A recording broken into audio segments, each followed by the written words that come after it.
대통령한테 제발 총선이니 김건희 여사 문제 해결하자고 이야기한 게 그게 내부 총질입니까? 김건희가 불쌍합니까? 김건희가 울어요? 나가세요. 나가세요. 문재인과 김정숙은 따뜻한 방 안에 있고 윤석열 대통령과 김건희 여사는 차가운 바닥에 있습니다. 저 김민수는 대한민국의 법치가 무너질까 두렵습니다. 우리 당을 이렇게 망쳐먹은 배신자 윤석열 부부를 우리가 반드시 처리해야 됩니다, 여러분. 배신자는 바로 국민의힘을 거의 괴물 수준으로 만들고 집권 여당의 직위를 야당으로 전락시킨 윤석열 부부가 배신자입니다, 여러분. 사상 처음으로 윤석열 대통령 네 분을 모두 구속했습니다. 오늘은 특검에서 우리 국민의힘 중앙당사를 압수수색하고 있습니다. 이는 우리 국민의힘 전당대회에 폭탄을 던지는 테러 만행 아닙니까, 여러분? 네, 조갑재 닷컴의 조갑재 대표 나오셨습니다. 어서 오십시오. 예, 안녕하세요. 먼저 전직 대통령에 이어서 부인인 영부인까지 구속이 되는 한국 정치사에서는 처음 있는 일이 오늘 새벽에 벌어졌는데 이 전반적인 과정을 대표님은 좀 어떻게 보고 계세요? 결국 김건희 특검이 가장 각광을 받을 것이라고 예측했는데 그렇게 가고 있어요. 예. 앞으로 뭐 얼마나 많은 일들이 벌어질지, 다만 이걸 통해서 비상계엄의 미스테리가 풀려가고 있다고 생각합니다. 예. 12.3 비상계엄이 과연 내세운 두 개 목표, 반국가 세력 척결이냐, 그리고 부정선거 발본 세권이냐, 예. 그게 아니란 감이 있었잖아요, 그죠? 예. 또 그게 아니잖아요. 그 뒤에 한 행동을 보면은 부정선거 업무로는 우선 근거가 없고, 예. 그리고 반국가 세력 척결하기 위한 어떤 집행 계획도 없었다고. 그럼 진짜 이유가 있었을 거 아닙니까? 그건 다 12월 초로 예상되었던 김건희 특검법 통과를 앞두고 김건희 씨를 보호하기 위한 비상계엄이었을 것이다라고 예측을 했는데 저는 그게 맞아 들어가고 있다고 생각합니다. 그러니까 이번에 김건희 씨를 보호한다는 것은 김건희 비리를 보호한다는 거거든요. 지금 백화점처럼 이렇게 노출되고 있는 김건희 씨 특검이 그때 개시되면은 어떤 결과가 일어날 거냐 하는 것은 윤석열 당시 대통령이 잘 알았다고 봅니다. 그래서 지금 같은 상황이 벌어질 예, 거를. 그래서 비상계엄의 진짜 진상이라고 할까요? 그게 예. 지금 드러나고 있다고 봅니다. 지금. 그게 참 궁금한 점인데 그거를 실질적으로 알 수 있는 거는 윤 전 대통령 입이나 김건희 여사의 말로 통해서 그게 나와야 되는 거잖아요. 그러기 또 쉽지 않죠. 그건 안 나오겠지만은 예. 추정은 할 수 있죠. 합리적 추정은 할 수 있죠. 그리고 제가 지난 한 7, 8개월 동안 윤석열 전 대통령과 가까운 사람 아마 수십 명을 만나서 똑같은 질문을 했어요. 예. 진짜 목적이 뭐냐고 물으면은 99%가 김건희 씨 보호라고 이야기를 했어요. 그리고 그 중에 또 다른 이게 이번 수사에 등장할지 안 할지 모르겠지만은 윤석열 전 대통령의 음주 습관, 알코올 중독이라고까지 이야기하는 대표님 많이 예, 지적하셨죠. 예, 그런 거. 예. 그리고 주술적인. 그다음에 윤석열, 김건희 두 사람 사이의 아주 이해할 수 없는 관계. 예. 저는 김건희 어떤 면에서는 김건희 씨가 갑이고 윤석열 전 대통령은 을이 아닌가 하는 그런 생각이 듭니다. 예, 근데 저는 윤석열 전 대통령의 몰락사를 쓴다면은 그 시작은 어디냐 예. 하면은 청와대 대통령실 이전에서 시작됐다고 봐요. 청와대 대통령실 그때는 이분이 대통령 당선자였잖아요. 당선이시죠. 아무런 법적 권한이 없습니다. 예, 예. 그런데 국방부를 딱 찍어가지고 두 달 사이에 짐 사고 나가 했잖아요. 그리고 밀고 들어간 것 아닙니까? 예. 그 뒤에 일어난 일은 얼마나 황당한 일들이 계속 벌어졌습니까? 옮겨놓고 퇴임 때까지 대통령실 이름을 짓지 않았어요. 아니 아기가 태어났는데 3살 먹었는데도 이름 안 지어주는 아빠가 있습니까? 예, 그건 예. 뭐냐 하면은 윤석열 대통령도 내가 실수를 했구나라고 느꼈다고 봅니다. 그러니까 이거는 윤석열 전 대통령의 뜻이 아니라고 봐요. 저는 김건희 씨의 청와대로 들어가면 안 된다는 데서 출발했다고 봅니다.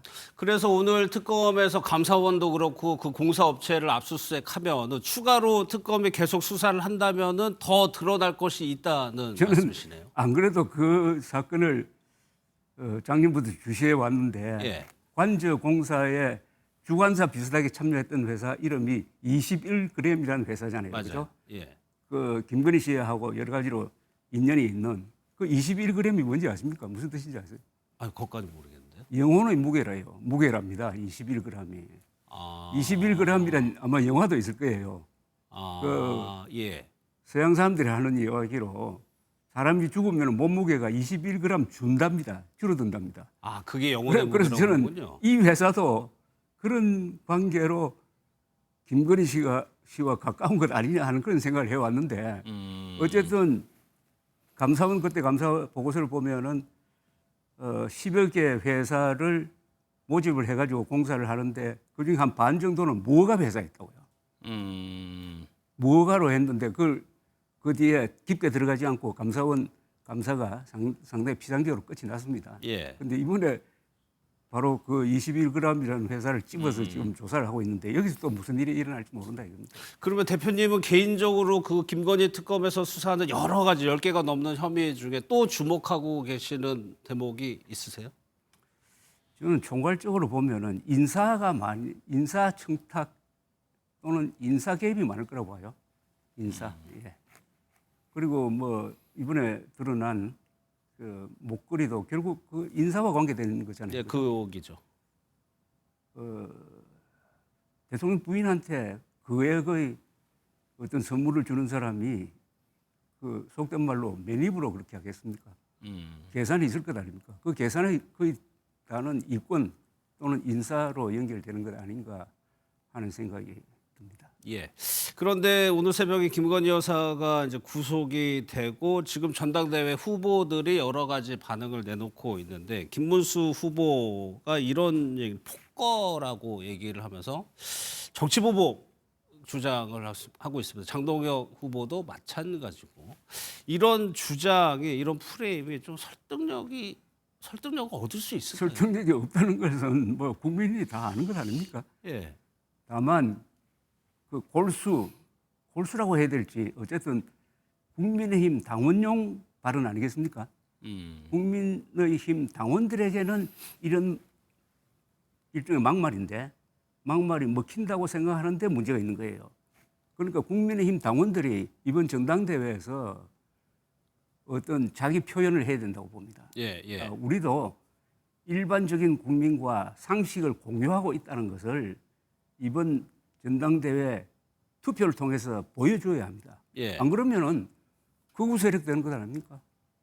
그런데 일각에서는 이 구속이 되고 정청래 대표가 여당의 대표가 됨으로 해서 오히려 반작용의 형태로 해서 더 강경한 목소리 보수가 힘을 얻을 거라는 관측이 나오고 있단 말이에요. 그 점도 있죠. 그 점을 노리는 거죠. 예. 그 점을 그러니까 적대적 공생관계, 극우 극좌 사이의 적대적 공생관계를 노리는 것 같은데 그러나 김건희 씨 구속 그건 김건희 씨 하나로 끝나는 게 아니라 플러스 윤석열 김건희 사건 아닙니까 지금 이 정권의 핵심도 김건희 윤석열 공동 정권이었을지 모릅니다. 그러니까 지금은 윤 의계인에서 한 걸음 더 나가서 김건희 의계인을 외치고 있는 거하고 마찬가지 아닙니까? 여기에 대해서 저는 국민의힘 당원들도 예. 생각하는 바가 있을 거라고 생각을 합니다. 그러니까 지켜볼 만해요. 아직도 시간이 좀 있으니까 요 사이에 예. 국민의힘 당원들의 생각이 일반 국민들의 생각과 비슷해지느냐 예. 아니면은 더 동떨어지느냐. 예. 그래서 모든 것은 국민의힘 당원들의 선택이고 그것은 자신에 대한 평가죠.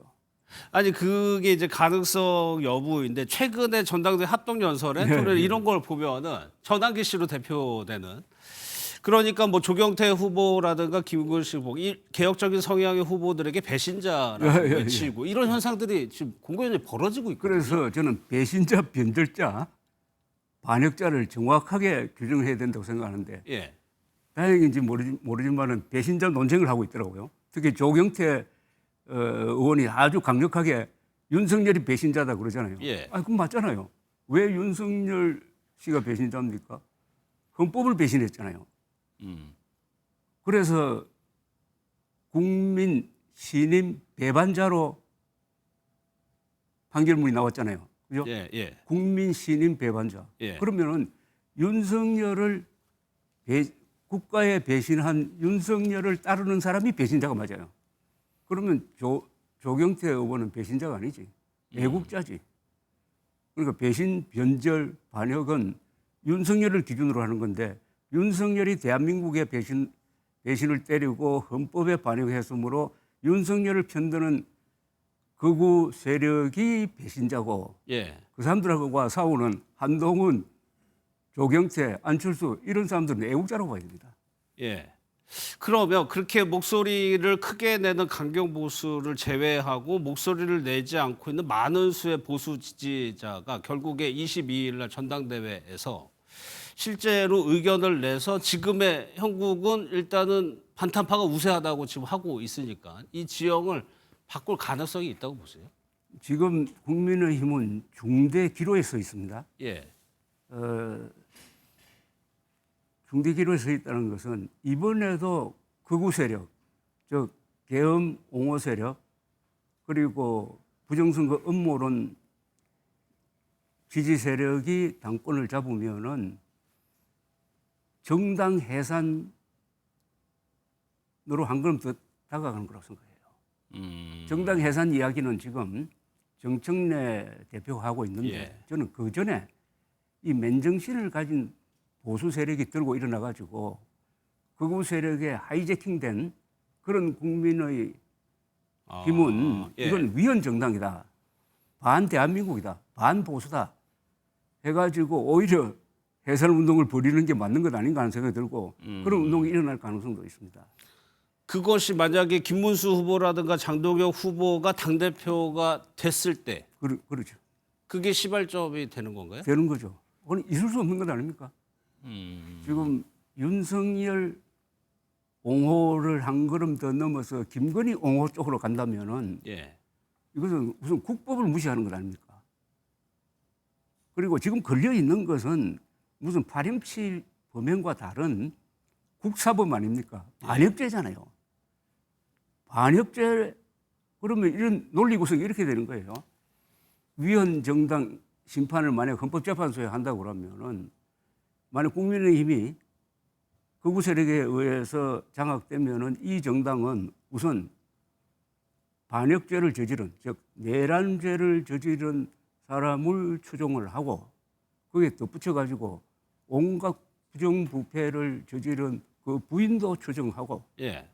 그리고 헌법재판소의 판결이 나왔음에도 불구하고 계속 그를 따르고 한동훈 세력처럼 거기에 반대했던 사람을 배신자로 비판을 하고 하면은 이것은 자유민주적 기본 질서에 위협이 되는 정당이다 해가지고 해산할 논리가 만들어지고 있다고 봅니다. 그 논리를 극적으로 강화시켜 주는 게 있을지도 모를 극우 세력의 당권 장악이죠. 그러니까 2014년에 통합진보당이 해산됐잖아요. 예. 그 통합진보당이 해산되는 전 단계로 이석기 의원의 내란 음모 사건이 있었습니다. 예. 그래서 그 사람이 1심에서 내란 음모가 적용되지 않고 내란 선동으로 갔어요. 내란 음모는 구체적인 계획이 있어야 되는데 실행 계획이 별로 없었다는 거지. 예. 내란 음모로 가서 징역 9년 받았습니다. 그게 통합진보당 해산의 중요한 근거가 됐다고. 그런데 윤석열 대통령은 내란 우두머리 아닙니까? 예. 또 내란 음모가 아니고 내란 선동도 아니고 내란 실행범 아닙니까? 그 사람과 전련하지 않는 정도가 아니라 그 사람과 더 한 덩어리가 돼가지고 밀고 나오는 이 세력에 대해서 헌법재판소가 어떤 판단을 하게 될지 생각하면은 예. 국민의힘 당원들이 정신 차려야죠. 알겠습니다. 다른 이슈도 여쭤볼게요. 이제 광복절에 이재명 대통령 국민 임명식이 열리는데 여기에 대해서 박근혜 전 대통령, 이명박 전 대통령 뭐 각각의 사유는 있습니다만 불참하기로 결정을 했어요. 이 대통령이 취임하면서 통합 굉장히 강조했는데 외형적으로 그런 중요한 행사에 보수 진영의 전직 대통령이 참석하지 않으면서 좀 잘 안 되는 듯한 모습을 보이고 있거든요. 이게 대통령 취임식이 아니잖아요. 그죠? 예. 취임식 같으면 참석했겠죠. 근데 취임식보다는 축하식 비슷하잖아요. 그죠? 그러니까 꼭 참석해야 되는 그런 강제성은 좀 약한 것 아니냐. 그리고 이번 사면 과정에서 예. 너무 자기 편만 챙기는 바람에 아 그렇게 생각하세요? 불참할 수 있는 명분까지 준 거 아닙니까? 예. 네, 그렇게 생각합니다. 사면 자체는 어떻게 평가하세요? 사면은 딱 두 사람으로 지금 대표되고 있는 거 아닙니까? 조국, 윤미향. 예. 그다음에 보면은 국민의힘이 좀 부탁했던 몇 사람 끼워 넣고 했는데 저는 전번에 여기서도 설명했습니다만은 국민통합 자원이라면은 이른바 국정농단 사건의 마지막 수감자 예. 최순실 씨를 사면했어야 된다고 생각합니다.